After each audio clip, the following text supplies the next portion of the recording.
Merci d'être toujours avec nous pour cette deuxième partie de l'Africa Newsroom. Nous sommes toujours en compagnie de notre invitée Sonia Rabotoson-Kondi et de notre éditorialiste Daouda Tall.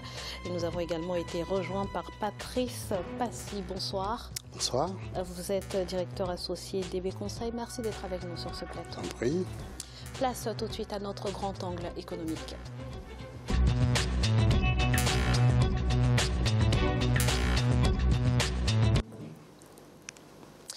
C'est officiel, le Maroc a adopté ce 15 janvier 2018 un nouveau régime de change, un taux de change où la parité du dirham est déterminée à l'intérieur d'une bande de fluctuation de 2,5% contre 0,3% précédemment. Objectif, renforcer la résilience de l'économie du royaume et améliorer son niveau de croissance. Plus de détails avec Maria Madramé. À compter de ce lundi 15 janvier 2018, le Maroc adopte un nouveau régime de change. Cette mesure vise, selon les autorités financières, à renforcer la résilience de l'économie et à prémunir le Maroc des dévaluations violentes. La parité du dirham sera dorénavant déterminée à l'intérieur d'une bande de fluctuation de plus 2,5% contre 0,3% actuellement par rapport au cours central fixé par la banque El Maghrib sur la base d'un panier de devises composé de l'euro et du dollar respectivement à hauteur de 60 et 40%. Le processus de libéralisation était en cours depuis un certain temps, mais une tentative de mise en œuvre l'avait échoué mi-2017. Une situation qui s'était traduite par une baisse drastique des réserves de change. L'assainissement des finances publiques ainsi que l'effort de divertissement et de stabilisation des échanges extérieurs et des capitaux opérés par le Royaume ces dernières années lui permettent d'entamer une période sereinement. Mais ce qu'il faut comprendre, ça peut avoir un impact assez inquiétant sur le vécu quotidien de la population marocaine. Cette réforme est un premier pas qui prépare l'économie du royaume chérifien à laisser flotter le dirham. Son évolution, notamment sur les investissements marocains en Afrique subsaharienne, est à suivre. Selon les experts, qui espèrent que la croissance économique marocaine devrait atteindre 4,1% pour 2017 et l'inflation se situait à 0,7% pour l'exercice précédent contre 1,6% en 2016. Madame Rabotoson, qu'est-ce qui, selon vous, a poussé le royaume chérifien à opter pour ce nouveau régime de change ? Je crois qu'on l'a évoqué tout à l'heure, c'est pour augmenter l'attractivité et permettre à l'économie justement d'être beaucoup plus résistante à ce qui se passe à l'extérieur. Je pense aussi que c'est pour accompagner une mutation structurelle de l'économie, c'est-à-dire de permettre plus de diversification de l'économie, d'ouverture, et puis de permettre au Maroc de rentrer dans l'économie mondiale. Alors, Monsieur Passy, le dirham va donc pouvoir fluctuer plus largement que par le passé. Quel en sera l'impact sur l'économie ?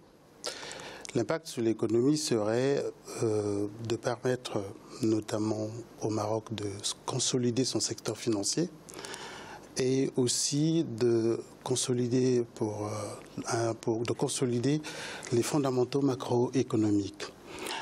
Ça, c'est le premier point. Le deuxième point, ça doit permettre la poursuite des réformes structurelles de l'économie pour donner à cette économie plus de résilience par rapport aux chocs exogènes et aussi de faciliter l'émergence de l'économie marocaine. Alors, Daouda, certains s'inquiètent de la possibilité, bien évidemment, d'évaluation de la monnaie nationale. C'est un risque ? Non, je ne crois pas. Je ne crois pas que le Maroc risque la dévaluation de son dirham. Tout simplement parce que c'est quand même une économie qui a des fondamentaux assez solides. D'un point de vue macroéconomique, son commerce est également très dynamique. Il y a des capitaux, donc le Royaume a su attirer un certain nombre de capitaux. Donc je ne crois pas à une dévaluation là. Et justement, c'est pour éviter justement ce genre de choses aussi que le Maroc opte pour ce type de régime de change. Ce qui permet une certaine flexibilité, une certaine adaptation de la monnaie vis-à-vis de l'économie. Vous savez, une économie faible ne peut pas supporter une monnaie forte Et l'inverse est aussi vrai. Et donc je crois qu'il faut que la monnaie soit calée sur, bien entendu, la puissance même économique. Donc ça, c'est important. Et je crois que, par exemple, quand on importe beaucoup, une monnaie forte, c'est important surtout pour des économies qui sont solides. Mais quand la monnaie, elle baisse, le dirham par exemple, grâce à cette fluctuation, ça peut booster un certain nombre de secteurs. Tout ce qui est exportation par exemple. Bon, on peut évoquer sur le Maroc le tourisme, c'est bien entendu important. Si le dirham est faible vis-à-vis de l'euro et vis-à-vis du dollar, ça peut pousser un certain nombre de touristes à voyager vers le Maroc parce que leur pouvoir d'achat en sera que beaucoup plus intéressant. Je crois que c'est essentiellement ça le but. Le Maroc, pour revenir sur votre question, a des réserves de change qui sont quand même assez solides. Et puis, la force d'une monnaie est aussi mesurée avec ses réserves de change. Mais que se passera-t-il justement, Daouda, en cas de fluctuation excessive finalement du dirham? Ça dépend dans quel sens. Fluctuation positive ou négative, parce que ça peut aller dans les deux sens. Il faudrait préciser ça. Donc je crois que si la monnaie est très forte, bien entendu, ça peut créer une tendance à l'importation, par exemple. Si la monnaie est trop forte, au lieu d'acheter des biens et services qui sont produits localement, ça peut pousser un certain nombre de ménages, par exemple, à importer un certain nombre de biens et équipements, parce que la monnaie, justement, est forte. Maintenant, je crois que quand à l'inverse, une monnaie faible, c'est une monnaie qui véritablement n'a pas une grande capacité à importer. Et donc l'avantage aussi, c'est de permettre de pouvoir développer une industrie sur place, une économie locale qui s'appuie sur des entreprises locales qui travaillent et qui créent de la valeur ajoutée au niveau local. Je crois qu'une monnaie trop forte ne permet pas véritablement un développement endogène pour ce qui concerne les pays africains. Donc la fluctuation, ça peut être interprété de cette manière-là, suivant qu'elle soit à la hausse ou à la baisse. Alors, d'un point de vue plus général, l'adoption de ce nouveau régime de change, Madame Rabotosson, a été préconisée par le Fonds monétaire international. Est-ce que finalement les préconisations de cette institution sont toujours bénéfiques pour nos États? Parce qu'on se souvient de ce que ça a provoqué en Égypte, par exemple, et notamment sur l'inflation. Alors, de manière générale, pour que les pays puissent prendre en main leur destin, il faut qu'ils puissent eux-mêmes subvenir à leurs, on va dire, besoins. Et donc, dans ce sens-là, tout ce qui est préconisé pour l'instant, à partir du moment où il n'y a pas encore d'indépendance, entre guillemets, économique véritable, elles sont posées et les États, les nations sont en quelque sorte dans l'obligation de... Pour compléter ce qui a été dit, excusez-moi, ce que Daouda vient de dire, en fait, le problème, la préoccupation marocaine n'a pas tourné autour de la faiblesse ou de la force de la monnaie. Ça a été d'abord, comme vous l'avez dit, une préconisation de la Banque mondiale, mais surtout, sur ce point, le Maroc pourrait donner des leçons à d'autres pays parce qu'il a fait preuve de ce que j'appelle d'un opportunisme monétaire. En fonction donc de la situation qui lui est favorable en ce moment et surtout de ces indicateurs économiques qui sont positifs, le Maroc a anticipé ou est en train de structurer d'abord sa monnaie, son économie, en vue justement de la rendre plus compétitive et nanti des expériences égyptiennes et soudanaises, le Maroc a mis en place justement cette fluctuation pour permettre, non pas, parce que je ne pourrais pas dire qu'il n'y a pas de conséquences sur le panier de la ménagère, mais c'est une démarche structurante en fait de sa monnaie et de son économie. Merci pour toutes ces précisions. Dans l'actualité également, Côte d'Ivoire, le dispositif fiscal 2018 n'est pas du goût du secteur privé. Il faut dire que celui-ci met en œuvre d'importantes réformes induisant des suppressions d'exonérations fiscales et une série de hausses d'impôts et de taxes. On fait le point tout de suite avec Marcel Farba Maroun. On en parle juste après. Pour l'exercice 2018, le gouvernement ivoirien prévoit de collecter 3 406 milliards de francs CFA de recettes fiscales en vue de financer son budget 2018 qui s'élève à 6 723,5 milliards de francs CFA, une hausse de 337,6 milliards de francs CFA, soit un peu plus de 11% par rapport à 2017 et qui est pourvu à hauteur de 55,8% par la fiscalité intérieure et 44,2% par la fiscalité de porte. Il y a des mesures de soutien à l'entreprise. Il y a également des mesures sociales. On a également des mesures techniques, donc des mesures qui viennent ajuster certaines parties du dispositif fiscal qui n'étaient pas compréhensibles, mais qui étaient difficiles d'application. Et puis, on a des mesures de rationalisation du dispositif fiscal, donc qui vont venir simplifier la fiscalité.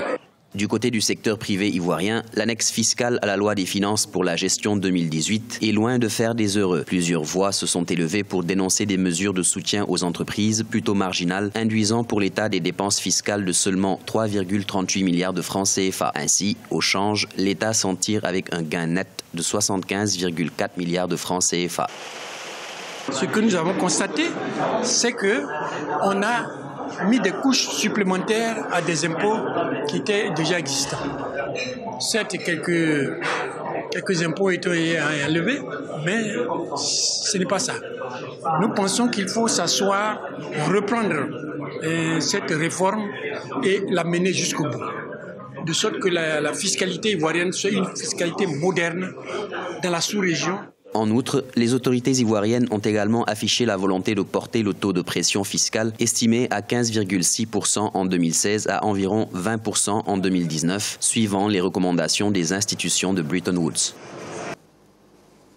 Alors, Monsieur Passy, l'économie ivoirienne se porte relativement bien, ce qui a d'ailleurs permis au gouvernement d'apurer une bonne partie de sa dette intérieure. Qu'est-ce qui donc, selon vous, justifie cette hausse des impôts prévue dans l'annexe fiscale 2018 ? Cette hausse est justifiée d'abord par la nécessité pour l'État de financer son budget 2018 qui s'élève à 6 723 milliards 5 de francs CFA. Et l'État pense qu'avec l'élargissement de l'assiette fiscale, l'État pourrait donc gagner à peu près auprès des entreprises 6,3 milliards de francs CFA. Ça pose un problème pour les entreprises qui, comme dans la plupart des cas de manière générale, constatent ou relèvent que l'État ne les aime pas ou pas suffisamment, que l'État les contraint au lieu de les aider, que l'État taxe les entreprises encore au lieu d'alléger ses taxes. Alors, ce qui fait que les entreprises en général ont ce sentiment d'être en permanence accablées. Comme l'a dit M. Kakou Diallo dans sa réponse tout à l'heure, dit la démarche, elle est certes louable pour l'État, mais elle pose problème parce qu'elle n'est pas une démarche concertée. Il aurait fallu que l'État, autour d'une table, associe tous les partenaires sociaux, toutes les organisations patronales pour pouvoir examiner les voies. Mais comme l'État souvent... C'est d'ailleurs une tradition en Côte d'Ivoire. En général, l'annexe fiscale est élaborée de concert avec le patronat. Comment expliquer, Daouda, que l'État n'ait cette fois-ci pas consulté le secteur privé ivoirien ? Bon, je ne me l'explique pas. Le dialogue est toujours important entre l'État et le secteur privé. Et je pense qu'il fallait le maintenir à ce niveau-là. D'autant plus qu'il y a en Côte d'Ivoire une commission permanente, justement, qui dialogue sur ces questions-là, normalement. Une autre façon de l'expliquer, c'est la volonté de l'État ivoirien de réaliser la deuxième phase de son plan national de développement, ce fameux PND. Il y a eu une première phase 2012-2015. Il y a un nouveau plan d'action, une deuxième phase 2016, me semble-t-il, oui, 2016-2020. Et on sait très bien que ce plan vise, quand la Côte d'Ivoire a eu l'ambition d'atteindre l'émergence en 2020, elle s'est dotée d'un outil. Cet outil, c'est un plan d'investissement, un plan de développement. Et dans ce plan-là, il y a un budget qu'il faut trouver pour pouvoir réaliser tous les investissements qui sont prévus. Et pour que le président Alassane Ouattara tienne ses promesses vis-à-vis de cette émergence, il faut trouver l'argent par tous les moyens. il est clair que, bon, il y a le Club de Paris, vous savez, avec des promesses de financement, etc. La Côte d'Ivoire est passée, mais dans ce type de plan de développement, d'émergence, il y a une partie du secteur privé, les IDE, l'investissement direct étranger, et une autre partie qui doit être mobilisée par l'État. On sait très bien que la Côte d'Ivoire, même si les indicateurs se sont améliorés, a des ressources limitées. Et donc, il fallait bien trouver les moyens d'investir et de tenir cette promesse de réaliser l'émergence. Comment faire? Pour la part d'investissement qui revient à l'État, il fallait bien augmenter la fiscalité. Mais cela ne risque-t-il pas finalement de faire fuir certaines entreprises, Madame Rotusson? Alors, c'est vrai que la difficulté, comme on l'a évoqué tout à l'heure, c'est qu'aujourd'hui, la moyenne de l'assiette fiscale des nations africaines se situe entre 15 et 17%, ce qui est le cas de la Côte d'Ivoire. Et pour permettre un bon fonctionnement des services publics, pour permettre un développement économique, il faudrait atteindre 25 à 30%. Ils ont pour objectif d'atteindre les 20% en 2019. Mais ça ne se fait pas sans mal. On est obligé, pour pouvoir atteindre cet objectif assez ambitieux, d'en passer par quelques difficultés. Daouda, est-ce qu'on ne risque pas finalement de grossir les rangs de l'informel en mettant en place ce genre de taxes? Grossir les rangs de l'informel. Je vois que c'est une critique qui a été faite par le secteur privé, de dire que finalement, voilà, les entreprises formelles pour échapper à la fiscalité. Exactement, sont plus taxés que l'informel, mais par nature, l'informel échappe de toute façon à la taxation. Donc tout ce que l'État peut récupérer vis-à-vis de l'informel en termes d'impôts, c'est déjà en plus. Je crois que la comparaison n'est pas tellement pertinente à mon sens, d'autant plus qu'on sait très bien que l'informel, c'est des gens qui se débrouillent et qui essayent de nourrir leur famille également. Ça ne justifie pas qu'ils ne payent pas d'impôts, mais si on devait supprimer le secteur informel ou faire peser une fiscalité forte sur le secteur informel dans les États africains, y compris en Côte d'Ivoire, je pense que beaucoup de familles auraient du mal à, comme on dit, joindre les deux bouts. Donc c'est une mesure qui est plus clémente, certes, vis-à-vis du secteur informel que du secteur formel, mais je crois que, en gros, ce que le gouvernement ivoirien dit est ceci, qu'on peut le résumer ainsi. Il y a un plan de développement, un plan d'émergence. Je demande la contribution pour de l'effort national de tout le monde. Maintenant, il faut juste souhaiter que cette pression fiscale, ce que l'État en tire en termes de recettes, ne soit pas moins important en termes d'impact de création d'emplois que ce que les entreprises elles-mêmes auraient créé en emploi si on leur avait laissé une fiscalité basse. Donc c'est aussi au secteur privé de jouer le jeu de temps en temps, de créer des emplois aussi. Moi je veux bien dire, vous taxez le secteur privé, oui, mais on sait très bien que les ressources du secteur privé, les bénéfices sont très inégalement répartis et la plupart du temps ne sont pas réinvestis. Donc quelque part, c'est un effort national, je peux comprendre le secteur privé, mais à défaut d'embaucher, l'État essaie d'investir pour créer d'autres emplois. Les deux se justifient, quoi. Monsieur Passy, très rapidement, allez-y. J'ai un avis différent. Je pense que le secteur informel en Côte d'Ivoire est déjà taxé à hauteur de 6%. Ce que regrette le secteur privé, c'est justement l'alourdissement de certaines taxes. Or, cela se fait sans mesure d'accompagnement. Ce qu'on aurait, la voie dans laquelle on se serait engagé, je pense, mais aujourd'hui, il me semble, selon la presse, qu'il y a une réunion, une discussion avec les partenaires sociaux et les organisations patronales, mais l'idéal aurait été que cette taxation, cet élargissement de l'assiette fiscale soit accompagné par l'annonce d'un certain nombre de mesures d'accompagnement ou d'une réorganisation de l'assiette fiscale, ce qui manque. Donc on a l'impression que ces entreprises privées qui contribuent déjà sérieusement au budget de l'État sont encore appelées, demandées. Alors, il y a, si je puis terminer, on aurait une invitation du secteur informel à contribuer,